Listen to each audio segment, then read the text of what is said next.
Monty here, and I'm back again today to talk to you guys about The Average American Marriage by Kultgen. Trying to pick it up. Here we go.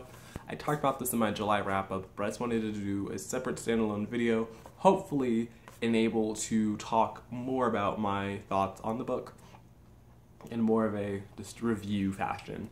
So I'm going to start off with the things that I didn't like about this book. Like all of Kultgen's writings, there's an undertone, and I don't like. It's not really it's really overt, really, in my opinion, but whatever. There's just an undertone or an overtness of just misogyny, and that's just who this main character is, who remains, like, you know, unnamed, and now he's married, and so it's been 5 years since the events that happened in this book, although, to be completely honest with you, there's no reason for you to read this book in order to understand this, just because I feel that it's just not necessary. Nothing really amazing happens in here that is referenced here, so you really could, if you really wanted to, and you didn't want to read The Average American Male, but you wanted to read this for some reason, you could pick this up and it would work on its own, and you would get through it, and you would like it, I'm sure. Or maybe you wouldn't like it, because like I said, one of the main things I don't like is the overt just sexism and misogyny present in Chad's writing, but at this point I just think it's here to stay. He does have a new book out, Strange Animals, which I am interested in reading, so I'll have to read that and get back to you guys on it. Anything I read, at some point I will review it, so I don't know why I wanted to throw that in there, but again, going back to things I didn't like the misogyny, and I really just don't like his female characters.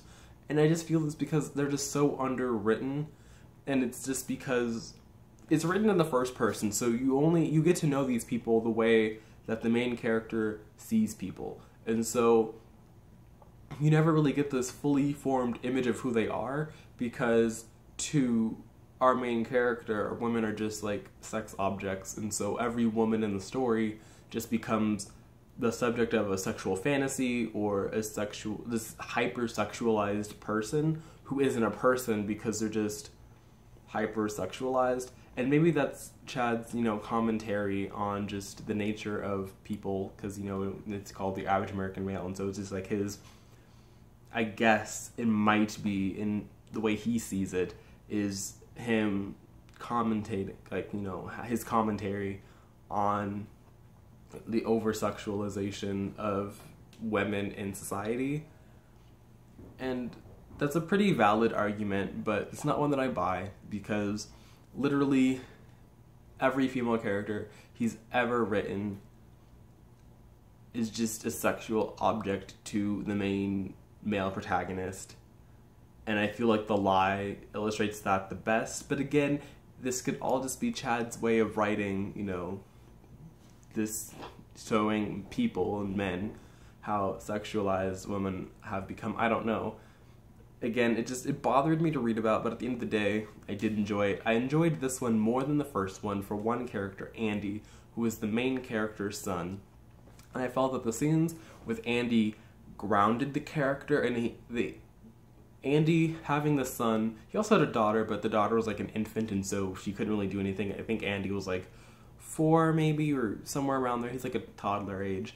And so I feel that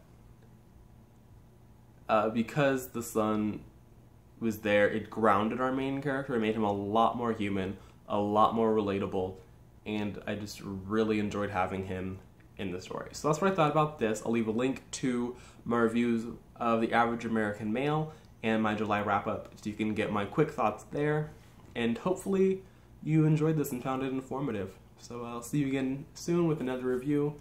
Until then, guys, bye.